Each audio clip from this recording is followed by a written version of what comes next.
Bismillahirrahmanirrahim.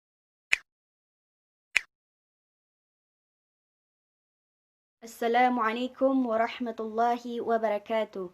Perkenalkan, nama saya Salmatu Sa'diyah, NIM 2220079 dari PBA 1A. Baiklah, saya akan menjabarkan resume dari kelompok 7 sampai kelompok 12. Yang pertama adalah kelompok 7, mengenai realisasi syahadatain. Pengertian syahadatain. Syahadah berasal dari kata syahidah yang artinya telah bersaksi. Sedangkan secara harfiah syahadah artinya telah memberikan kesaksian atau telah memberikan pengakuan. Ucapan kalimat syahadatain ini ada dua. Yang pertama adalah asyhadu an la ilaha illallah, yang artinya aku bersaksi bahwa sesungguhnya tiada sembahan kecuali Allah. Yang kedua adalah wa asyhadu anna Muhammadan Rasulullah, dan aku bersaksi bahwa sesungguhnya Nabi Muhammad itu adalah utusan Allah. Pentingnya kalimat syahadatain.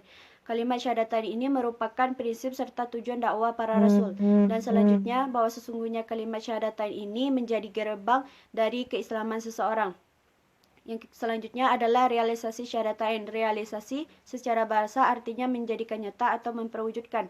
Merealisasikan syahadatain ini dapat dilakukan dengan melakukan apa yang terdapat di dalam kandungan syahadatain, yaitunya terdiri dari dua tingkatan. Tingkatan yang pertama adalah tingkatan yang wajib, yaitunya ada tiga cara. Yang pertama adalah meninggalkan kemaksiatan, yang kedua adalah meninggalkan kesyirikan, yang ketiga adalah meninggalkan kebid'ahan. Yang kedua adalah tingkatan mustahab, yaitunya tingkatan di mana orang-orang berlomba-lomba agar hatinya itu suci dari syirik. Orang-orang yang ingin merealisasikan syahadatain ini dapat mempersiapkan, yang pertama adalah ilmu, yang kedua adalah meyakini dengan sepenuh hati, yang ketiga adalah taat. Resume dari kelompok 8, yaitunya tentang ma'rifatullah, pengertian ma'rifatullah. Ma'rifatullah terdapat dari dua kata. Yang pertama adalah ma'rifah, yang kedua adalah Allah. Ma'rifah artinya mengenal. Jadi, ma'rifatullah artinya adalah mengenal Allah Subhanahu wa taala, bukan mengenal zatnya Allah Subhanahu wa taala. Kita tidak boleh, bahkan dilarang untuk mengenal zatnya Allah Subhanahu wa taala. Namun, kita dapat mengenal Allah melalui sifat serta namanya Allah Subhanahu wa taala. Ciri-ciri orang yang bermakrifat itu, yang pertama adalah di dalam hatinya itu selalu mengesahkan Allah Subhanahu wa taala. Yang kedua, dia itu merasa selalu diawasi, bahkan disaksikan oleh Allah Subhanahu wa taala. Dan yang ketiga, di dalam hatinya itu bersih dari sifat kikir, hawa nafsu, dan ingin dipuji. Yang keempat adalah dia itu hidup, orang yang bermakrifat itu selalu hidup sederhana, namun dia memiliki semangat juang hidup. Selanjutnya adalah sarana ma'rifatullah. Yang pertama, akal. Sebagaimana firman Allah, "Dzalikum dzannakumul ladzina dzanantum bi rabbikum adrakum fa'asbahtum minal khasirina." Yang kedua adalah para rasul. Allah mengutus para rasul dengan membawa kitab yang di dalamnya terdapat tentang ma'rifatullah. Yang ketiga adalah asma serta namanya Allah Subhanahu wa taala. Urgensi ma'rifatullah yang pertama adalah mengenal bahwa sesungguhnya Allah Subhanahu wa taala itu adalah pencipta segalian alam. Yang kedua adalah telah banyak dalil-dalil yang membuktikan keberadaannya. Dan yang ketiga adalah menjadikan insan yang berma'rifatullah. Resume dari kelompok 9 adalah cara mencapai serta penghalang mencapai ma'rifatullah.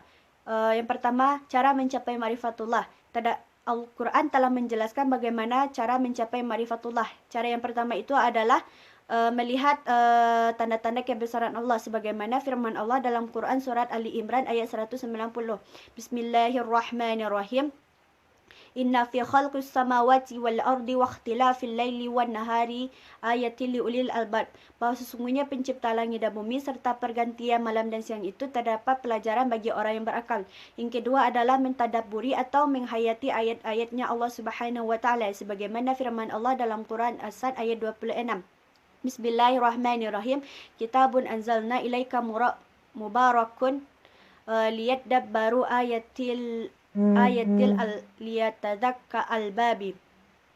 Kitab itu diturunkan kepada engkau sebagai berkah. Oleh sebab itu, hayatilah olehmu akan ayat tersebut, sebab ada pelajaran bagi orang yang berakal. Cara ma'rifatullah menurut Imam Al-Ghazali adalah dengan mensucikan jiwa serta hati, sebagaimana yang terdapat dalam kitab tasawuf. qalbu yang mendapatkan ma'rifatullah itu adalah qalbu yang suci. Selanjutnya adalah cahaya ilmu.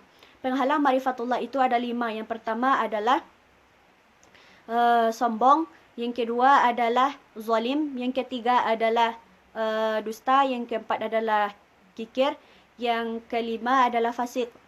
Resume dari kelompok 10 tentang macam-macam tauhid. Yang pertama adalah tauhid rububiyah, artinya mengesahkan Allah dengan perbuatannya. Maksudnya bahawa sesungguhnya Allah itu adalah pencipta sekalian alam. Sebagaimana firman Allah dalam Quran surat Az-Zumar ayat 62. Bismillahirrahmanirrahim. Allahu khaliqu kulli syai'in wa huwa ala kulli syai'in wakilun. Bahawa sesungguhnya Allah itu adalah pencipta sekalian dan beliau adalah pemelihara atas sekaliannya. Yang kedua adalah tauhid uluhiyah. Tauhid uluhiyah artinya mengesahkan Allah dengan perbuatan hambanya yang telah diniatkan secara syariat. Sebagaimana firman Allah dalam Quran Az-Zumar ayat 11. Bismillahirrahmanirrahim. Inni umirtu an a'budallaha mukhlishan lahuddin. Resume dari kelompok 11 tentang syirik. Yang pertama adalah pengertian syirik.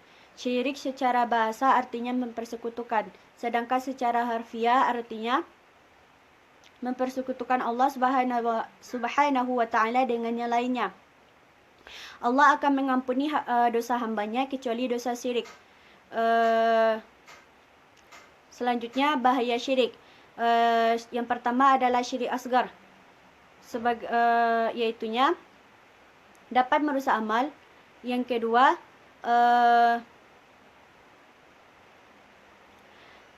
itu adalah dosa besar. Yang ketiga orang itu dosanya tidak diampuni kecuali dia benar-benar bertaubat. Yang syirik yang kedua adalah syirik akbar. Syirik akbar bahayanya yang pertama adalah merupakan kezaliman. Sebagaimana firman Allah dalam Quran surat Al-Luqman ayat 13. Yaitunya Bismillahirrahmanirrahim. Inna syirka la zulmun azim. Bahawa sesungguhnya syirik itu adalah kezaliman yang besar. Yang kedua adalah orangnya itu akan kekal di neraka. Yang ketiga orang itu akan haram memasuki surga. Dan yang keempat amal orang itu akan rusak semuanya. Yang kelima adalah orang yang syirik itu merupakan orang yang bernajis sebagaimana firman Allah dalam Quran surat At-Taubah ayat 28. Bismillahirrahmanirrahim. Ya ayyuhalladzina amanu innamal musyrikuna najisun. Wahai orang-orang yang beriman, bahawa sesungguhnya orang yang musyrik itu adalah najis. Resume dari kelompok 12 tentang macam-macam syirik. Syirik secara kualitas yang pertama adalah syirik akbar. Syirik akbar artinya adalah orang yang secara jelas mempersekutukan Allah dengan yang lainnya. Terdapat yang pertama adalah syirik dakwah, artinya berdoa kepada selain Allah.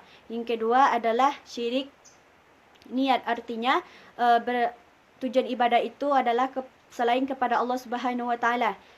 Yang ketiga adalah syirik ketaatan, artinya taat kepada selain Allah Subhanahu wa ta'ala. Yang keempat adalah syirik kecintaan, artinya menyamakan cinta Allah dengan yang lainnya. Yang kedua adalah syirik asgar. Syirik asgar ini adalah syirik di mana seseorang itu ingin dipuji atau ingin selalu ibadahnya itu dilihat oleh orang lain. Terdapat dua. Yang pertama adalah syirik zahir, artinya syirik dengan ucapan atau perbuatan. Yang kedua adalah syirik khafi, yaitunya dia itu ingin dipuji oleh orang lain. Syirik secara kuantitas yang pertama adalah syirik rububiyah, yang kedua adalah syirik uluhiyah, yang ketiga adalah syirik ubudiyah. Sekianlah hasil resume dari saya. Terlebih terkurang saya mohon maaf. Assalamualaikum warahmatullahi wabarakatuh.